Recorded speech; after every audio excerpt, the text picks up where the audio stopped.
सहायक प्रशिक्षक र नेपालको प्रतिनिधित्व गर्ने एउटा ताइक्वान्डो खेलाडी र हामी चाहिँ इन्डियाको कानपुर सिटीमा जनवरी 16-17 तारिकको गएका थियौँ खेल्न र हामी पर्सा ताइक्वान्डो एकाडेमीबाट 8वटा प्लेयर गएका थियौँ र 8वटा प्लेयर मध्ये 4वटा गोल्ड 3टा सिल्भर र एउटा ब्रोन्ज ल्याउन सफल भएका छौँ। यसैको साथ हाम्रो टिम नेपाल सेकेन्ड पनि आउन त्यहाँ सफल भएको थियो र हामी एकदमै प्राउड फिल गर्छौँ कि हामी आफ्नो देशको झन्डा इन्डिया देशमा पनि गएर फरफराउन र माथि राख्न सफल भएका छौँ। तपाईँजना नेपालबाट कतिजना चाहिँ क्रिकेट ताइक्वान्डो खेलाडीहरू जानुभएको थियो टिम लिएर? हामी चाहिँ टिम 10 जना गएका थियौँ जसबाट 8वटा खेलाडी र 2टा अफिसियल जानुभएको थियो। नेपालबाट कति टिम जानुभएको थियो? नेपालबाट 2टा टिम गएको थियो, एउटा वीरगञ्जको र एउटा महेन्द्रनगरको। महेन्द्रनगरबाट 13वटा प्लेयर र एउटा अफिसियल र वीरगञ्जबाट 8वटा प्लेयर र 2टा अफिसियल। तपाईँले इन्डियाको कहाँको टिमलाई हराउनु भयो तपाईँको प्लेयरले? हामीले सबले फाइनल गेममा इन्डियाको प्लेयरसँग नै परेको थियो किनभने यो इन्डो नेपाल थियो र इन्डिया र नेपालको प्रतिनिधित्व गर्ने खेलाडीहरू सम्पूर्ण आएका थिए र हाम्रो फाइनल गेम चाहिँ सबको इन्डियाबाट नै थियो र इन्डियालाई पराजित गर्दै हामी गोल्ड मेडल र इन्डियासँग पनि हारे पनि हाम्रो 2-3वटा खेलाडी पनि हारेको छ र हामी चाहिँ 4वटा प्लेयर जितेर गोल्ड मेडल आएर 3टा प्लेयर हारेर सिल्भर मेडल र एउटा प्लेयर अगाडि नै हारेर ब्रोन्ज मेडल आएको छ। इन्डियाको कुन जग्गाको त्यो प्लेयर थियो तपाईँहरूले हराउने? हामीले हराउने चाहिँ इन्डियाको एउटा लखनऊको थियो, एउटा गुजरातको र एउटा त्यही कानपुरको थियो र हामीले चाहिँ जितेको प्लेयरको हामीले जितेको म चाहिँ काश्मीरको प्लेयरबाट जितेको, ऊ चाहिँ लखनऊको, ऊ चाहिँ कानपुरको र एउटा चाहिँ त्यही गुजरातको साइड जितेको थियो। तपाईँले यहाँ कति वर्षदेखि यो चाहिँ हाम्रो प्लेयरहरूलाई चाहिँ ताइक्वान्डो सिकाउनु भइरहेछ? हाम्रो यो एकाडेमी चाहिँ 2074 देखि नै एस्टाब्लिस भएको हो।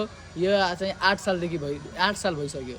यसमा तपाईँले चाहिँ त्यो चाहिँ घडियारवा पोखरा जुन ताइक्वान्डो एकाडेमी छ त्यहाँबाट यहाँमा केही सहयोग भइरहेछ कि यो कसरी तपाईँ चलाउनु भइरहेछ? त्यहाँ र हाम्रो चाहिँ एकदमै फरक छ किनभने त्यहाँ हाम्रो नेपालमा ताइक्वान्डो एसोसिएसन 2टा छ, एउटा नेपाल ताइक्वान्डो र एउटा राष्ट्रिय ताइक्वान्डो र हामी चाहिँ राष्ट्रिय ताइक्वान्डोबाट हौँ र तिनीहरू चाहिँ नेपाल ताइक्वान्डोबाट हो, त्यही भएर हाम्रो दुइटै छुट्टै छन्। तपाईँले चाहिँ राज्यबाट केही सेवा सुविधा या नगरपालिकाबाट पाउनु भइरहेछ कि आफै चलाउनु भइरहेछ? हामीले केही पनि पाएको छैन, केही पनि सुविधा पाउँदैन। हामी आफै खेलाउँछौँ र प्लेयरलाई जति सक्दो राम्रो बनाउँछौँ र अगाडि लग्छौँ। तपाईँले योभन्दा पहिला कहीँ प्लेयरलाई नेपालमा खेलाउनु भयो कहीँ गएर कि यहीँ मात्र सिकाउनुहुन्छ? हामीले विभिन्न ठाउँमा जान्छौँ खेल्न। म स्वयं बङ्गलादेश, सर्बिया, युरोप कन्ट्रीमा सर्बिया खेलेर आएको छु र हाम्रो टिम चाहिँ थुप्रै ठाउँमा गएको छन्। काठमाडौँ, हेटौडा, दिल्ली, पन्जाब, बनारस, अझै थुप्रै ठाउँमा पनि गएका छौँ हामी र नेपालको विभिन्न ठाउँबाट जस्तै लमजुम, हेटौडा, काठमाडौँ, अझै यस्तै जहाँ राम्रो गेम हुन्छ त्यहाँ सम्पूर्ण हामी प्लेयरहरू जान्छन्। तपाईँ चाहिँ आफ्नो यो खेलाडीलाई लिएर कति जग्गा जितिसक्नुभयो? अब हामीले जित्न त धेरै इन्डियामा चाहिँ पन्जाबमा पनि गोल्ड मेडल र सेकेन्ड टिम आउन सफल भएको थियो, थर्ड आउन सफल भएको थियो टिम र चाहिँ बनारसमा चाहिँ सेकेन्ड आउन सफल भएको थियो र यस्तै हामी चारैतिर पनि खेलेर जान्छौँ र नेपालमा पनि सम्पूर्ण सबै पोखरामा, काठमाडौँमा जहाँ गेम हुन्छ त्यहाँ त लिएर जान्छौँ। अनि तपाईँको यहाँ चाहिँ कतिजना चाहिँ खेलाडीहरूलाई सिकाउनु भइरहेछ? यहाँ 50-60 खेलाडीहरू सिक्छन्।